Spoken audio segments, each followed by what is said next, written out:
जो लोग हिंदू राष्ट्र की बात कर रहे हैं वो देश को फिर से बंटवारे की ओर ले जा रहे हैं। लोकतंत्र में राम राज नहीं चल सकता। जब वो छोड़ के चले गए हैं तो वो आने का सपना क्यों देख रहे हैं? अब भाजपा की गोदी में है तो वहां रह के खुश रहे। जितने लोग केरल में गायब हुए हैं उसके कई गुना ज्यादा लोग गुजरात में गायब हुए हैं। इसलिए अगर स्टोरी बनानी है तो गुजरात में क्यों नहीं? उत्तर प्रदेश के हरदोई पहुंचे सपा राष्ट्रीय महासचिव स्वामी प्रसाद मौर्य ने बागेश्वर धाम के संत धीरेन्द्र शास्त्री पर फिर से हमला बोला है। सपा नेता ने कहा कि जो लोग हिंदू राष्ट्र की बात कर रहे हैं वो देश को फिर से बंटवारे की ओर ले जा रहे हैं, यानी देश को फिर से बांटने का बीज बो रहे हैं। जो लोग हिंदू राष्ट्र की बात कर रहे हैं वो देश को फिर से बंटवारे की ओर ले जा रहे हैं, यानी देश को फिर से बांटने का बीज बो रहे हैं। हिंदू राष्ट्र की मांग करना संविधान विरोधी बात है, राष्ट्र विरोधी बात है। इसलिए जो भी राष्ट्र विरोधी बात करता है, संविधान विरोधी बात करता है, वो देश का हितैषी नहीं है। मौर्य ने कहा कि कभी भारत में नेपाल भी था, अफगानिस्तान भी था, पाकिस्तान की पैदावार नहीं थी और ना ही बांग्लादेश था। कभी भारत की सीमा इराक और ईरान तक जाती थी।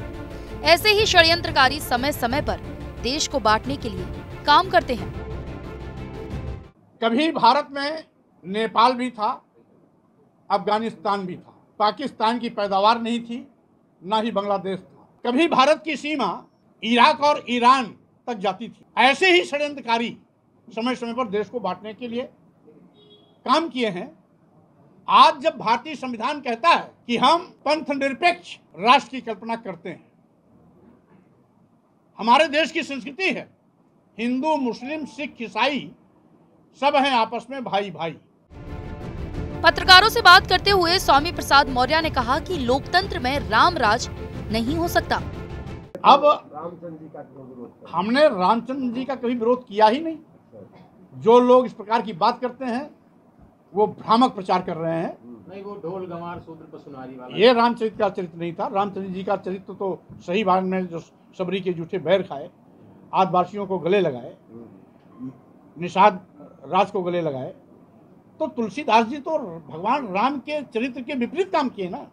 उन्होंने भगवान राम ने किसी गाली नहीं दिया, भगवान राम ने किसी को नीच नहीं कहा, भगवान राम ने किसी को अधम नहीं कहा, लेकिन तुलसीदास जी राम का नाम लेकर के उन्होंने सब कुछ कह दिया। मतलब राम राज की संकल्पना आप भी मतलब कर रहे हैं। स्वाभाविक रूप से राम राज का मतलब उस जमाना गया। आज संविधान है, आज लोकतंत्र का राज होगा। लोकतांत्रिक पहले राजा रानी के पेट से पैदा होते थे, आज राजा जनता के वोट से पैदा होते हैं। इसलिए लोकतंत्र में राम राज नहीं चल सकता। जब स्वामी प्रसाद मौर्य से नई संसद के उद्घाटन को लेकर सवाल किया गया तो उन्होंने सरकार पर तंज कसते हुए करारा हमला बोला। पद गरिमा के मुताबिक नए पार्लियामेंट का उद्घाटन महामहिम राष्ट्रपति के कार्यक्रमों द्वारा ही तो होना चाहिए और साथ ही साथ माननीय प्रधानमंत्री जी सदन के नेता हैं, लेकिन दोनों पार्टियों के संयुक्त अधिवेशन को जब संबोधित करना होता है तो महामहिम राष्ट्रपति जी उसको संबोधित करती हैं। इसलिए संवैधानिक मर्यादा, मान्यता, परंपरा के आधार पर संसद का उद्घाटन महामहिम राष्ट्रपति जी को ही करना चाहिए। 2000 के नोट बदलने को लेकर भी स्वामी प्रसाद मौर्य भड़क उठे। ये भाजपा का गलत निर्णय था जो उसने 2000 रुपए के नोट जारी किया था और साथ ही साथ यह जानबूझ करके अपने चहेतों को काला धन का लाभ पहुंचाने, भ्रष्टाचार के माध्यम से और मोटा करने के लिए 2000 रुपए नोट जारी किए गए थे। जब उनका काम हो गया तो आज उसको खत्म कर रहे हैं। भाजपा की करेंसी नीति और भाजपा का 2000 रुपए नोट जारी करने का निर्णय दोनों गलत था। मौर्य ने जातीय जनगणना और सरकार की आरक्षण खत्म करने की नीति के खिलाफ भी बात की। अभी आपने समाजवादी पार्टी के राष्ट्रीय अध्यक्ष अखिलेश यादव जी का बयान पढ़ा भी होगा, सुना भी होगा। हम जातिवार जनगणना एवं सरकार की आरक्षण खत्म करने की नीति के खिलाफ जनता के बीच में जाएंगे। ओम प्रकाश राजभर के बेटे के द्वारा स्वामी प्रसाद मौर्य को भगौड़ा कहे जाने पर उन्होंने कहा कि उन्हें कोई प्रतिक्रिया नहीं देनी है, उनके जाने का हमें कोई मलाल नहीं है। उन्होंने कहा था कि अगर अखिलेश यादव जी और सोनिया जी, मायावती जी सब एक हो जाएं तो हम उनके पास चले आएंगे। हिंदू राष्ट्र तो जब वो छोड़ के चले गए हैं तो वो आने का सपना क्यों देख रहे हैं? अब भाजपा की गोदी में हैं तो वहां रह के वो खुश रहे। उनके जाने का हमें कोई मलाल नहीं है, लेकिन उन्होंने जो किया पूरे प्रदेश ने देखा। रालोद के राष्ट्रीय महासचिव त्रिलोक त्यागी के सपा, आरएलडी और आजाद समाज पार्टी के गठबंधन में कांग्रेस को शामिल करने के बयान पर मौर्य ने कहा, अंतिम स्वरूप देखना अभी बाकी है।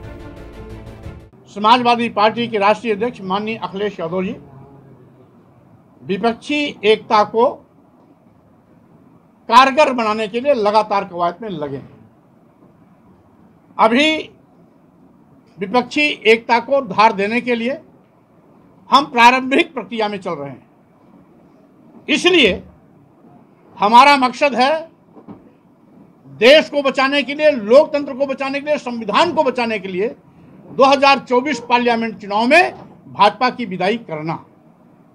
इसलिए सभी विपक्षी पार्टियों को एक मंच पर लाने का प्रयास जारी है। आगे आगे देखिए कि अंतिम स्वरूप क्या बनता है। योगी जी का एक बयान आया। जब स्वामी प्रसाद मौर्य से केरला स्टोरी को लेकर सवाल किया गया तो उन्होंने साफ कहा कि कहानी तो गुजरात पर भी बननी चाहिए। जितने लोग केरल में गायब हुए हैं उसके कई गुना ज्यादा लोग गुजरात में गायब हुए हैं। सर, 2 सवाल। इसलिए अगर स्टोरी बनानी है तो गुजरात में क्यों नहीं? सर, 2 सवाल हमारे भी ले लीजिए। फिलहाल आपको बता दें कि स्वामी प्रसाद मौर्य लगातार ही अपने बयानों को लेकर चर्चा में रहते हैं। बीते दिनों उन्होंने साधु संतों को आतंकवादी तक करार दे दिया था, जिसके बाद कई तरह के रिएक्शंस भी साधु संतों की तरफ से सामने आए थे।